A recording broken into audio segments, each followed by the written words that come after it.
Coming up today, reacting to growing concerns the MERS outbreak could slow the economic recovery. Korea's central bank cuts its key rate again to a record low of 1.5%. Korea confirms 14 new MERS cases, including a pregnant woman, bringing the total to 122. No additional deaths were reported overnight. Plus, senior officials from Korea and Japan are meeting today to discuss ways to address Tokyo's wartime sexual enslavement of Korean women. Stay tuned for these stories and more.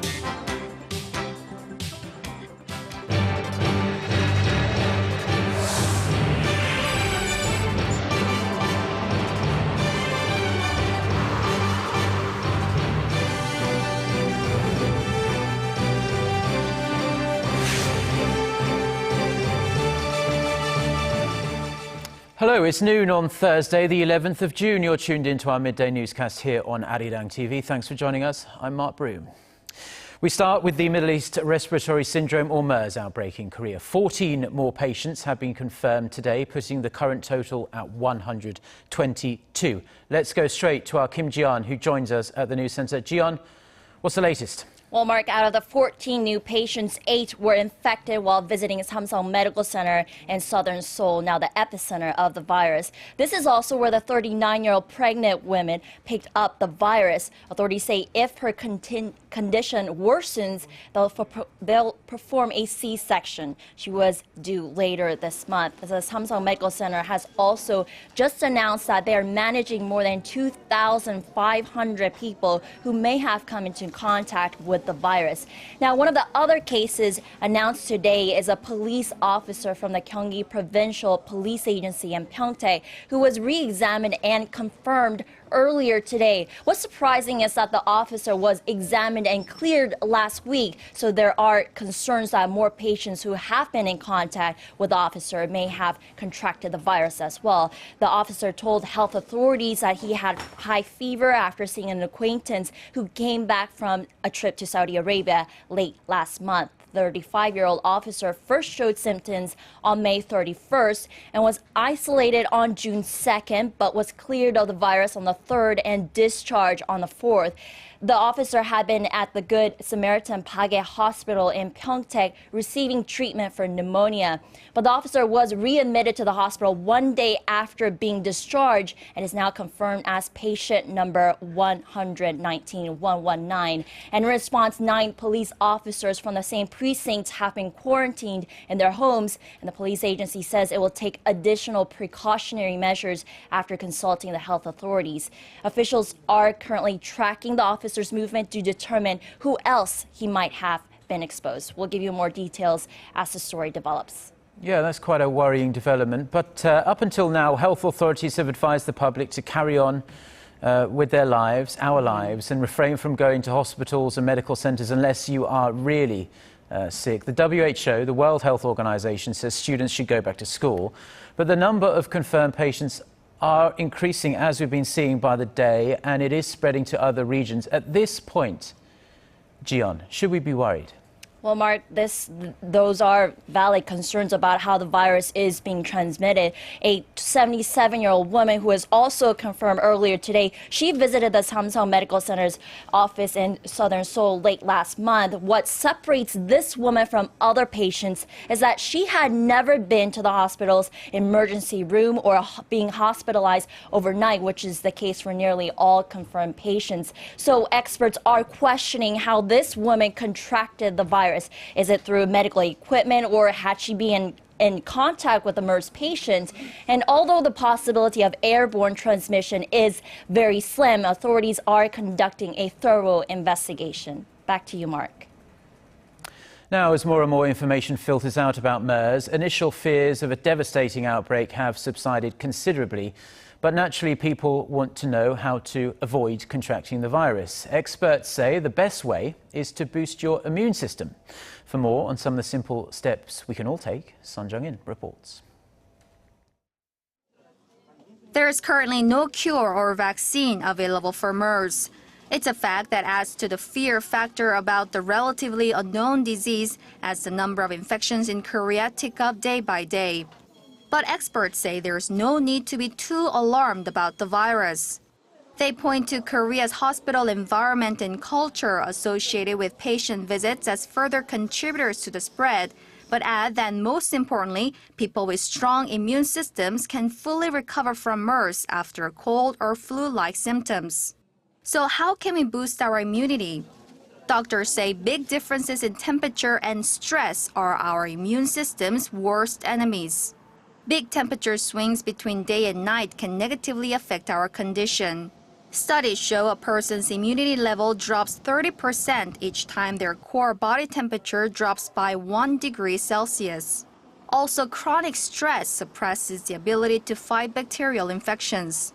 Therefore, experts advise wearing an extra layer of clothing when heading outdoors at night and exercising regularly to reduce stress. Also, consuming food rich in vitamins strengthens the body. Garlic helps the body better absorb nutrients while boosting our metabolism. Onion is high in vitamin C and antioxidants, effective for people with weak immune system. Kiwi fruit, sweet potatoes, and tomatoes are other foods that can boost our immunity. Doctors say maintaining a healthy lifestyle, including good personal hygiene, drinking plenty of water, and getting more than 8 hours sleep could protect you from catching MERS. 손정인, Arirang News.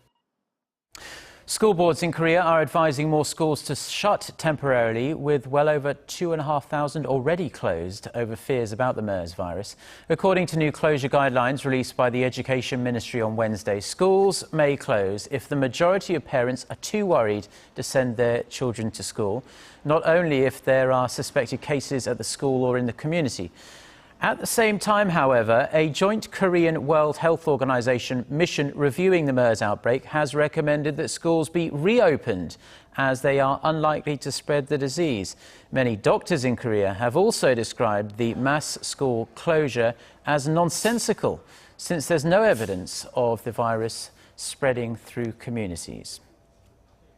Korea's central bank has cut its key interest rate to a new record low. The Bank of Korea says the MERS outbreak, damp domestic demand and slowing exports are threatening the economy. Shin Se-min reports. The Bank of Korea has cut its benchmark interest rate to a record low of 1.5% for June, citing the risk the MERS outbreak poses to economic growth. The latest quarter percentage point decrease comes just 3 months after the central bank cut the rate to 1.75% in March. The rate has now fallen 1 percentage point over the past 10 months. Following its monetary policy meeting on Thursday, the central bank said the MERS outbreak had hit domestic demand. The BOK says the outbreak, which has killed 9 people in Korea, dented a recent pickup in consumer sentiment and is dampening Korea's already sluggish exports. Korea's overseas shipments tumbled during the first 5 months of the year. May was particularly bad, with exports tumbling nearly 11 points on year, the biggest monthly fall in 6 years. Korea's central bank has now cut the benchmark interest rate by 175 basis points since mid-2012. Shin Se-min, Arirang News. A bipartisan parliamentary committee tasked with tackling the MERS outbreak held its first meeting with government officials and medical experts this morning. Health Ministry officials told the committee that the government had deployed emergency response teams at MERS-affected hospitals to strengthen on-site inspections and prevent the spread of the virus outside hospitals.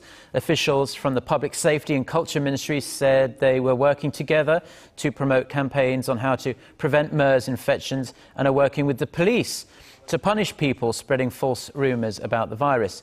An expert from the Samsung Medical Center in southern Seoul, which has treated the most patients, said they were doing all they can to disinfect emergency rooms to prevent further exposure to visiting patients.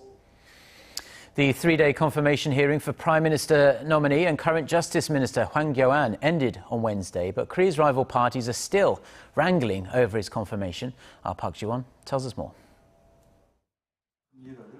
Hwang's nomination now rests on the hearing committee officially approving his confirmation, moving it to a vote at the full assembly. The ruling Saenuri party wants to move through these final tasks quickly. I hope the confirmation can be voted at the full assembly scheduled on Friday, as the new Prime Minister should assume the role of overseeing the MERS control tower as soon as possible. However, the main opposition New Politics Alliance for Democracy objects and refuses to hold another hearing committee meeting to approve his confirmation, saying the nominee is unfit for the Prime Minister's post. The nominee has chosen a path of avoiding verification. He either answered unfaithfully, or said he doesn't know, or didn't submit documents. Opposition parties still have doubts about Hwang's tenure with a major law firm, which took place after he retired from some 30 years as a prosecutor and before he was named Justice Minister. They accuse the nominee of possible influence peddling, which would explain the generous pay, about $1.5 million he received over 17 months. The nominee dismissed the allegations, and the conservative ruling party said the hearing showed there are no major grounds for disqualifying him. For now, the NPAD is still holding its ground, stalling Hwang's confirmation process. Park Ji-won, Arirang News.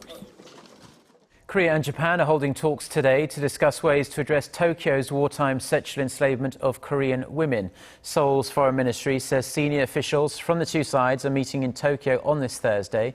It's their 8th such meeting. More than 200,000 women, mostly Koreans, were forced to serve the Japanese military during Japan's colonial rule of Korea in the early 1900s and throughout World War II. The talks come as both countries are seeking a breakthrough in their frayed relations ahead of the 50th anniversary of the normalization of bilateral ties on June 22nd. The value of overseas construction projects secured by Korean builders has surpassed the $700 billion mark, half a century after Korea's first overseas deal was struck in 1965. According to data released on Thursday, $699.5 billion worth of foreign projects were reported to the International Contractors Association of Korea. That is up until Wednesday. But with the latest order secured by Samsung C&T in Australia last Thursday, the total now amounts to some $700.2 billion.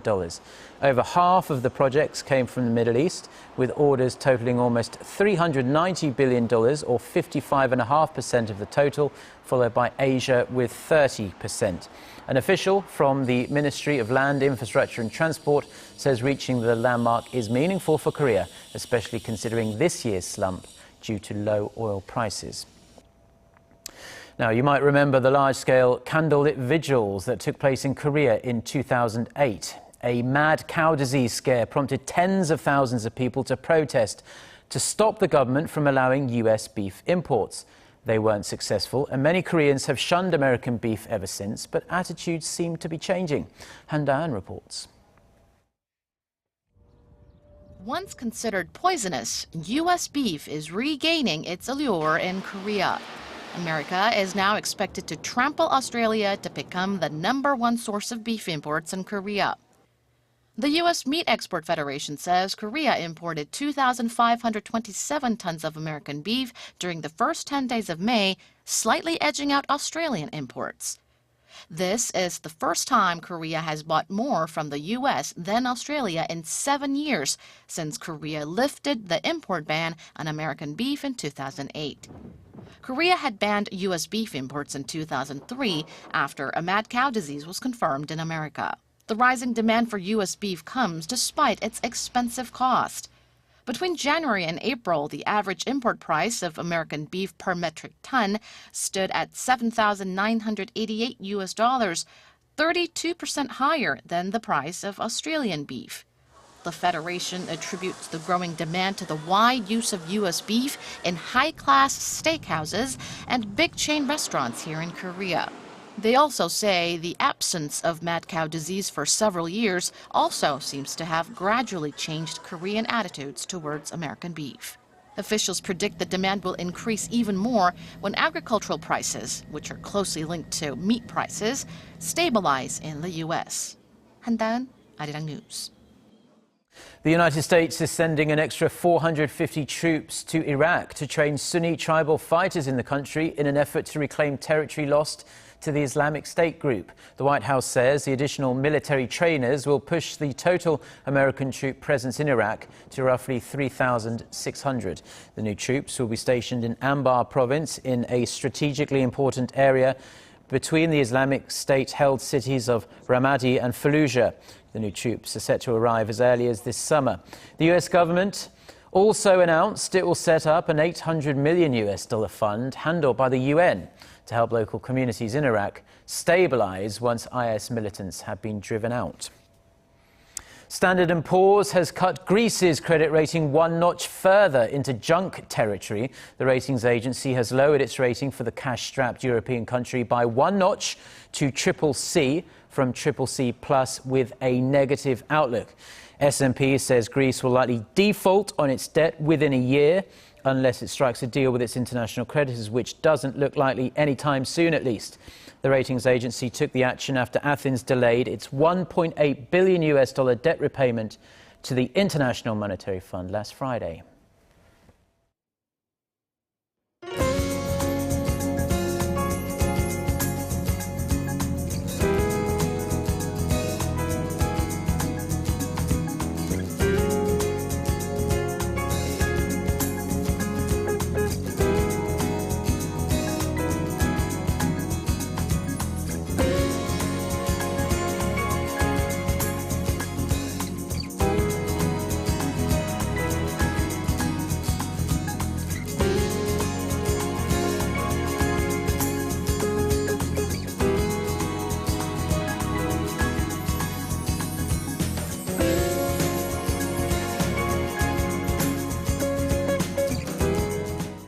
Well, that's all we have for now. Have a wonderful day and thank you as always for watching, and we do hope to see you at the same time tomorrow. Until then, goodbye.